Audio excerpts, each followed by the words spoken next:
Ազգային ժողովի մեծարգո նախագահ, հարգարժան փոխոսնակներ, հարգելի գործընկերներ, սիրելի հայրենակիցներ։ Քննարկում ենք 2026-2031 թվականների Հայաստանի Հանրապետության կառավարության ծրագիրը եւ հաշվի առնելով վերջին 5 տարիների կառավարության գործունեության արդյունքում արձանագրված տպավորիչ ցուցանիշները մի ժամանակահատված, որը օբյեկտիվորեն լի էր տարատեսակ ճգնաժամային դրվագներով, թույլ տվեք կանխատեսել, որ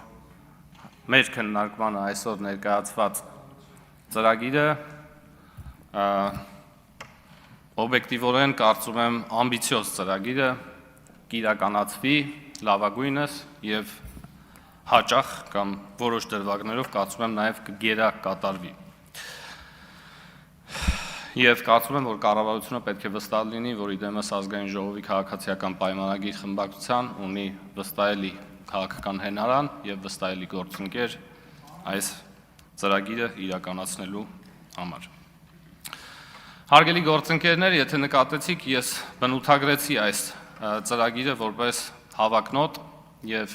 չնայած սրան երեկվա հարցուպատասխանի ժամանակ մեր ընդդիմության գործընկերներից ոմանք փորձեցին այն նսեմացնել բնութագրելով որպես համեստ կամ անհավակնոտ,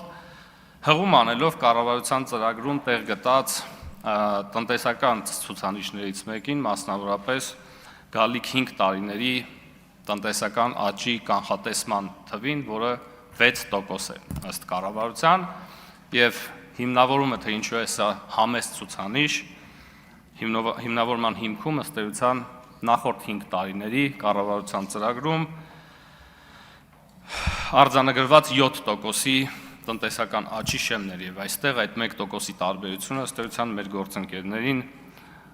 հիմք է տալիս կարծելու, որ սա համեստ կամ անհավակնոտ ծրագիր է։ Ընդհանրապես մեր գործընկերները, մասնավորապես ուժեղ Հայաստան դաշինքի գործընկերները սիրում են թվերը կոնտեքստից կտրված ներկայացնել եւ ասել, ահա, եւ բնութագրումներ կամ տարբեր բնորոշումներ հաղորդել այդ թվերին եւ այս պարագայում եւս կուզեմ մի ցուցանիշ ներկայացնել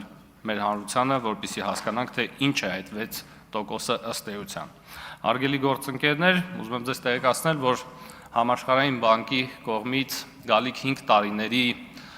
տնտեսական աճի, համաշխարհային տնտեսական աճի կանխատեսումը կազմում է 3%։ Եվ կարծում եմ այս ցուցանիշները իրար հետ համեմատելով, մասնավորապես 6 եւ 3%-ները կարելի է արձանագրել, որ կառավարությունը իրականում բավականին հավակնոտ ծրագիր է ներկայացնել, ըստ էության արձանագրելով, որ Հայաստանի Հանրապետությունը 2 անգամ ավելի արագ է զարգանալու իր տնտեսությամբ, քան մնացյալ աշխարհը։ Եվ կարծում եմ այսքանով կարելի է հավակնոտության թեման փակել այս ծրագրի մեկընդմիշտ։ Հարգելի գործընկերներ, ցավոք երեկվա հարցուպատասխանից հետո կարելի է արձանագրել, որ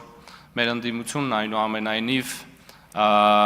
այն որակի չի, ինչը մենք կարող էինք մտածել նախքան երեկվա հարցուպատասխանը, ինչու, որովհետև կարծում եմ ընդհանրապես ընդդիմության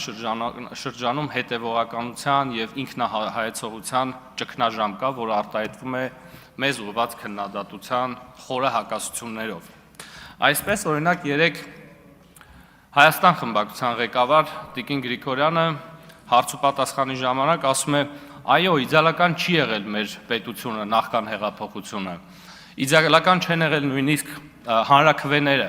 բայց երբևէ Ադրբեջանի սահմանադրությունը չի հրամցվել մեր հանրությանը»։ Եկեք փորձենք բացել այս միտքը կամ թարգմանել, եթե կուզեք, ինչ էր ուզում ասել Տիկին Գրիգորյանը։ Տիկին Գրիգորյանը ասում է, ուղիղ բառացի ասում է, այո, իդեալական չի եղել մեր պետությունը նախքան հեղափոխությունը, իդեալական չեն եղել հանրաքվեները, այսինքն կեղծվել են, բայց դե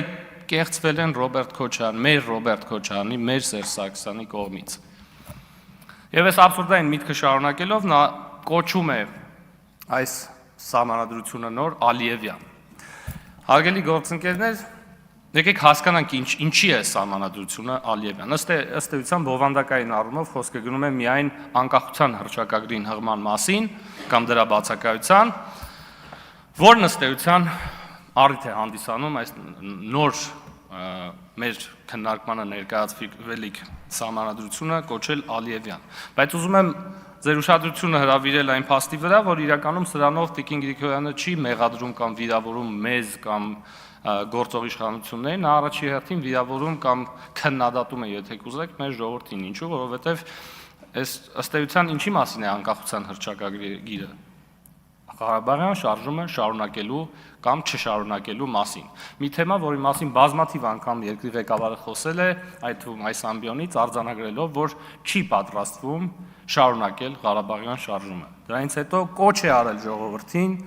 որպեսզի անհամաձայնության պարագայում ժողովուրդը դուրս գա եւ անի հեղափոխություն։ Դրանից հետո եղել են համապետական հերթական ընտրություններ եւ ժողովուրդը իր ընտրությունը եւ որոշումը կայացրել է այդ թվում այս հարցի վերաբերյալ։ Ըստ այդմ պետք է արձանագրել, որ Տիկին Գրիգորյանը այս բնորոշումներով եւ պիտակավորումներով առաջին հերթին վիրավորում է մեր ժողովրդին։ Շարունակելով ընդդիմության կողմից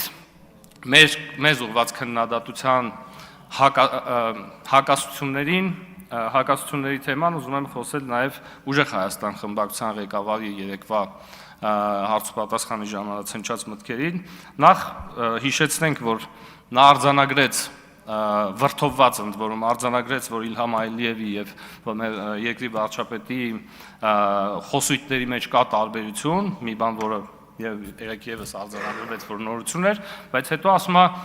Ալիևը մտնում է մեր երկրի գործերի մեջ, հավանաբար չնկատելով, որ եթե նույնիսկ նման բան կա, ապա նա մտնում է մեր գործերի մեջ իր եւ իր գործընկերների շուրթերով։ Հաջորդը ասում է, կոչ է անում, բանը դիմում է Բագրատաշենցիներին, ասում է դուք հունիսի 7-ին ավելի շատ ձայն եք տվել ՔՊ-ին, քան մեզ։ Այդ Տիգրանաշենցիներին կներեք։ Ասում է դուք հունիսի 7-ին ավելի շատ ձայն եք տվել ՔՊ-ին, քան մեզ։ Սա եւս նորություն է, հարգելի գործընկերներ, որովհետեւ եթե հիշում եք, վերջին օրերին ընդդիմությունը ասում է, որ դուք ձայն չեք ստացել, դուք կեղծել եք ընտրությունները, պարզվում է, որ այնուամենայնիվ Տիգրանաշենում մենք չենք կեղծել ընտրությունները եւ քաղաքացիները մեզ են ձայն տվել առնվազն ավել, քան իրանց։ Տիկին Ղարամանյանը ասում է, հապկին մենք ինքներս էլ հարցեր ունենք։ Այս թեմային առիթ ունեցել եմ անդրադառնալ հարգելի գործընկերներ, բայց քանի որ կրկնվում է անընդհատ, ուզում եմ հասկանալ, այդ ինչ հարցեր դուք ունեք հապկին, որը մեզ չեք կարողանում ուղղել, կամ այդ ինչ հարցեր կան, որոնց մենք չենք անդրադարձել, որոնց պատասխանը մեզնից չեք լսել, կամ նույնիսկ եթե չեք լսել, կարծում եմ հիմա մանավանդ ֆրակցիա ունեք, կարող եք գրավոր դիմել կառավարությանը կամ պատկան մարմիններին եւ այդ հարցերի պատասխանը ստանալ։ Ինչու է որ դուք ուզում եք այդ հարցերը ուղղել հենց հապկին։ Միթե հապկը ավելի վստահելի գործընկեր է ձեր համար։ Իսկ միթե կարող է պատահի, որ հապկի հետ եք դուք պայմանավորել ընդհանրապես այս ձեր հապկի հետ կապված ձեր դիրքորոշումը։ Եվ շարունակելով այս թեման, իդեպ պարոն Թունյանը ասեց, որ հավանաբար մեր ընդդիմության գործընկերներին իրենց տեքստերը եւ հարցերը գրած տալիս են։ Ես կիսում եմ այս դիրքորոշումը պարոն Թունյան, որովհետեւ եթե նկատել եք ընդհանրապես բովանդակությունը թե հարցերի, թե արձագանքների, թե ընդհանրապես խոսույթի ամբողջությամբ կոնտեքստից կտրված է այս քննարկումների։ Այսինքն մենք լսում ենք վարչապետի կողմից պաշտպանության ոլորտին վերաբերող կառավարության ծրագրի մի ամբողջ հատված, որից հետո Տիկին Ղարամանյանը ասում է դուք արդյոք պատրաստվում եք միանաք ՆԱՏՕ-ին եւ հանձնեք զենքերը եւ դառնաք հանձնվեք Ադրբեջանին եւ Թուրքիային։ Այսինքն այս նախապես գրված տեքստերը քննարկման ենթակա չեն եւ վերջում հարգելի գործընկերներ, այս կտրիչ ներսիսյան սագան ավարտելու համար ուզում եմ ասել հետեւյալը։ Իրականում այստեղ եւս որևէ բովանդակություն չկա, որովհետեւ չկա տրամաբանություն նրա մեջ, երբ մի մարդու հասցեին ամենասուր եւ նույնիսկ որոշ դեպքերում վիրավորական քննադատությունն է հնչում, այդ թվում սրբապղծության տեսքով, այդ թվում կուսակրոնության ուխտը խախտելու տեսքով, այդ թվում այլ երկրի գործակալ լինելու տեսքով ուտեղ լռություն է, որևէ ակցիա չի հետևում դրան, հենց ասում ես Կրթիչ Ներսիսյան սկսում են բանանել։ Սա հարգելի գործընկերներ լուրջ չի եւ խոսում են, որ բովանդակություն չկա